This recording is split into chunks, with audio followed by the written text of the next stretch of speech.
So next topic शुरू कर रहे हैं, trade unions and international industrial relation. तो सबसे पहले देखो, कोई भी एमएनसी है ना, they can afford to ignore influence of local culture. कोई भी एमएनसी है वो इग्नोर कर सकती है लोकल कल्चर का इन्फ्लुएंस इंडस्ट्रियल रिलेशनशिप के ऊपर, कि कैसा लोकल कल्चर है, किस तरह के लोग रहते हैं। एमएनसी इग्नोर कर देगी इन सारी चीज़ों को अगर इंडस्ट्रियल रिलेशनशिप की बात आती है। बट कहीं ना कहीं जो है, जो सब्सिडरीज़ हैं वो भी कहीं ना कहीं जो है एमएनसी के अंदर अपना रोल जो है वो प्ले करती हैं, ताकि इंडस्ट्रियल रिलेशन अच्छा बन सके। जितने भी इमर्जिंग ट्रेंड्स हैं हमारे, जो एमएनसी को ध्यान में रखने चाहिए, वो क्या है? सबसे पहले इमर्जिंग ट्रेंड्स जो एमएनसी को ध्यान में रखने चाहिए, दो तरीके से होता है। पहला तो ऑर्गेनाइजेशन पॉइंट ऑफ व्यू के थ्रू कौन सी चीज़ें हैं उसको ध्यान में रखनी है एमएनसी को, और दूसरा है आपका जो आपका होता है from the point of view of union. तो यूनियन के थ्रू भी आपको कुछ पॉइंट्स जो हैं वो याद रखने हैं। तो सबसे पहले अगर हम बात करते हैं from organisation point of view, तो इसमें हमने पार्टिसिपेशंस देखनी है ऑर्गेनाइजेशन पॉइंट ऑफ व्यू से, कि पार्टिसिपेशन क्या है, किन की इन्वॉल्वमेंट है ना। तो तभी तो जो एमएनसी है वो देख पाएगी क्या इमर्जिंग ट्रेंड है ना। इसके अलावा हमारे पास इंटरनेशनली एक्सेप्टेड लेबर प्रैक्टिसेस जो है वो एक्सेप्टेड होनी चाहिए। इंटरनेशनली लेबर को आप अपने कंपनीज़ में जॉब दे सकते हो, ये भी होना चाहिए। तभी हमारी जो इमर्जिंग ट्रेंड्स है, हमारी एमएनसी जो है वो अच्छा वर्क कर पाएगी। ठीक है। देन ये भी ध्यान में रखना पड़ेगा कि एम्प्लॉयमेंट देनी है उनको, ऑक्यूपेशन देनी है उनको, बट चाइल्ड लेबर नहीं करनी, डिस्क्रिमिनेशन नहीं करनी। तो ये एमएनसी को जो है इन पॉइंट्स का टेक केयर करना पड़ेगा। इसके अलावा एमएनसी जो है उनको पॉलिटिकल, लीगल या सोशल कल्चरल या कोई भी टेक्नोलॉजी एस्पेक्ट के रिलेटेड अगर जो भी पॉइंट्स हैं वो उनको जो है उनके बारे में अवेयर होना पड़ेगा, कि किस तरह की वहाँ पे पॉलिटिक्स है, किस तरह के सोशल कल्चरल इन्वायरमेंट है, इकोनॉमिक कंडीशंस कैसी हैं, टेक्नोलॉजिकल एस्पेक्ट्स कैसे हैं। तो ये जो है इमर्जिंग ट्रेंड्स के अंदर जो है एमएनसीज़ को ध्यान में रखना पड़ेगा। इसके अलावा जो है closing and retrenchment without prior notification has been legalised. अब कुछ कंट्रीज़ में क्या है कि आप एम्प्लॉयज़ की छांटी कर सकते हो, ठीक है, बिना कोई नोटिफिकेशन दिए है। तो इन बातों को भी जो है एमएनसी को जो है वो देखना पड़ेगा, कि जिस जगह पे जो वो अपने इंडस्ट्रियल रिलेशंस करने हैं उसने अगर इस्टेब्लिश, तो ये सारी फैक्टर्स जो हैं बहुत ही क्लोजली ऑब्जर्व करने पड़ेंगे उनको। Then sensitivity to diverse issues. अब कुछ डाइवर्स इश्यूज़ आते हैं, डाइवर्स मतलब फैले हुए कुछ ऐसे इश्यूज़ हैं जो हमें जो बहुत ही सेंसिटिव इश्यूज़ हैं, है ना। अब सेंसिटिव इश्यूज़ आप समझ सकते हो कि किस तरह के हैं हमारे किसी भी कंट्री के अंदर, है ना। चाहे वो ब्राइब लेना हो, ये सेंसिटिव इशू है ना। अरब कंट्रीज़ में अल्कोहल पीना हो, ये भी एक सेंसिटिव इशू है। तो ऐसी चीज़ों को आपको ध्यान में रखना पड़ेगा। इसके अलावा application of concept of HRM. अब एचआरएम ह्यूमन रिसोर्स मैनेजमेंट का जो है उसका क्या इम्पैक्ट है, ठीक है। तो कंपनी स्पेसिफिक पीपल मैनेजमेंट होनी चाहिए, मतलब जो कि पीपल के बारे में, लोगों के बारे में जो है उसके अकॉर्डिंग ही अपनी स्ट्रैटेजीज़ को बनाएं in every part of the world, ठीक है। अगर मैं अब बात करता हूँ यूनियन पॉइंट ऑफ व्यू से, तो जो ट्रेड यूनियन स्ट्रैटेजीज़ होती हैं उसमें क्या क्या होता है कि जब भी बारगेनिंग की जाती है इनके साथ, लेबर यूनियन के साथ या लेबर्स के साथ, तो उस टाइम पे इंफॉर्मेशन एक्सचेंज होना यूनियंस के बीच में बहुत ज़्यादा ज़रूरी है, ताकि वो अपने क्लेम को जो है वो ले सकें। तभी अगर वो आपस में एक्सचेंज करेंगे इन्फॉर्मेशन, तभी तो वो अपने क्लेम्स को और ज़्यादा स्ट्रॉन्ग वे से ले पाएंगे कंपनी से। देन एक बहुत ही अच्छा टैक्टिक है स्ट्राइक, जो कि एक पावरफुल वेपन है यूनियन के पास।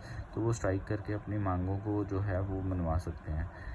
तो ओवर टाइम को वो नहीं करना चाहते हैं, ये भी पॉइंट को उनको जो है ध्यान में रखना पड़ेगा कंपनी को। फाइनली जो लेबर यूनियन है वो कहीं ना कहीं जो है they seek for intervention from international labour organisation. तो वो चाहती है कि इंटरनेशनल लेबर ऑर्गेनाइजेशन जो बनाई गई है वो कहीं ना कहीं इसमें दखल अंदाजी दे और उनके राइट्स को प्रोटेक्ट करे।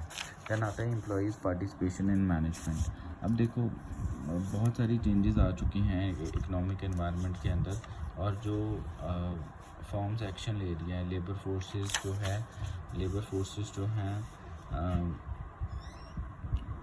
बहुत सारी चेंजेस आ रही हैं जिसके कारण बहुत सारी चेंजेस आ रही हैं जो भी आपकी ट्रेडिशनल लेबर मैनेजमेंट थी उसके अंदर। तो क्या होता है,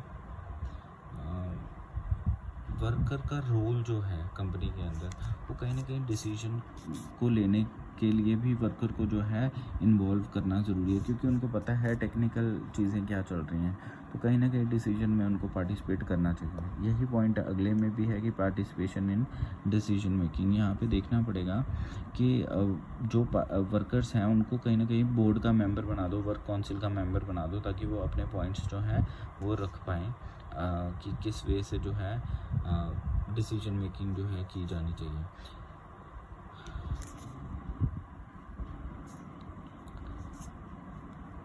अब देखो 3 लेवल से वो इन्वॉल्व हो सकते हैं। पहले है शॉप फ्लोर लेवल, दूसरा है मैनेजमेंट लेवल, तीसरा है board level. Shop floor level होता है जिसमें डायरेक्ट इन्वॉल्वमेंट हो जाती है, कोई भी उनको बनाने की ज़रूरत नहीं पड़ती, कोई बोर्ड ऑफ मेंबर या कुछ भी।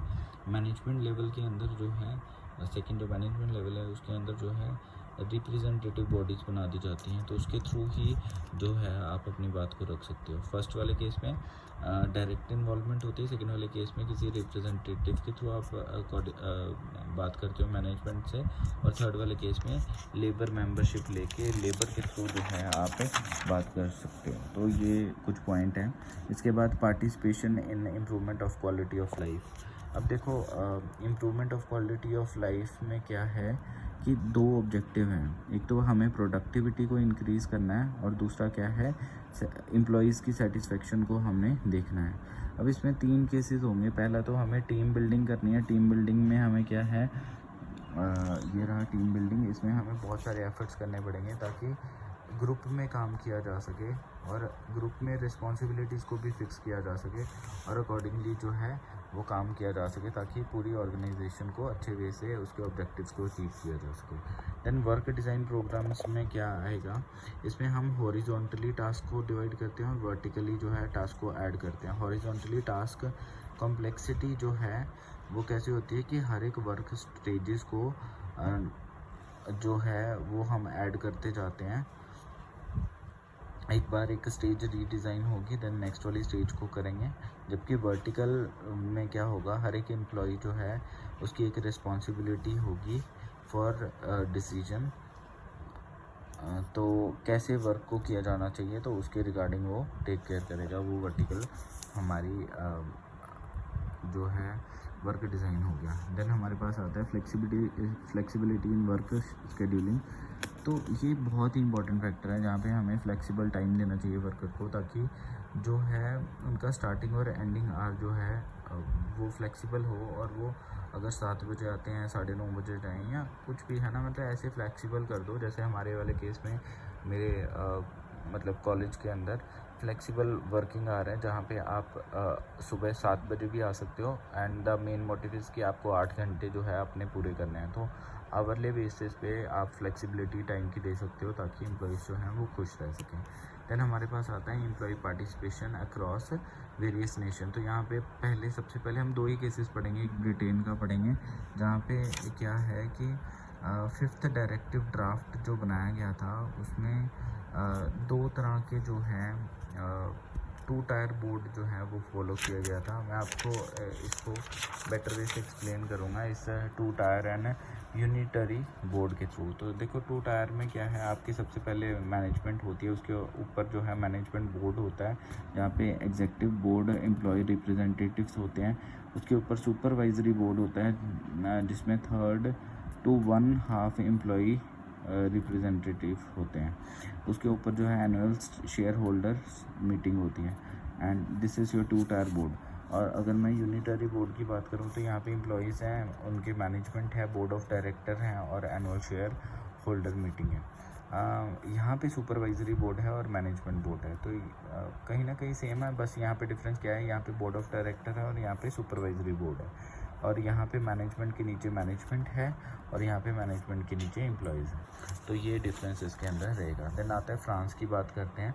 फ्रांस के अंदर क्या है, लीगल सैंक्शन दे दी जाती है कि वर्क कमेटीज़ फॉर्म कर दो, ठीक है, और यहाँ पे आपके जो वर्क कमेटीज़ फॉर्म की जाती हैं वहाँ पे मोर देन 50 वर्कर्स जो हैं वो एम्प्लॉय कर दिए जाते हैं, ताकि वो उनकी मुश्किलें को जो है वो सुन सकें, ठीक है। तो एक तरह से ये मैनेजमेंट ही हम फॉर्म कर रहे हैं।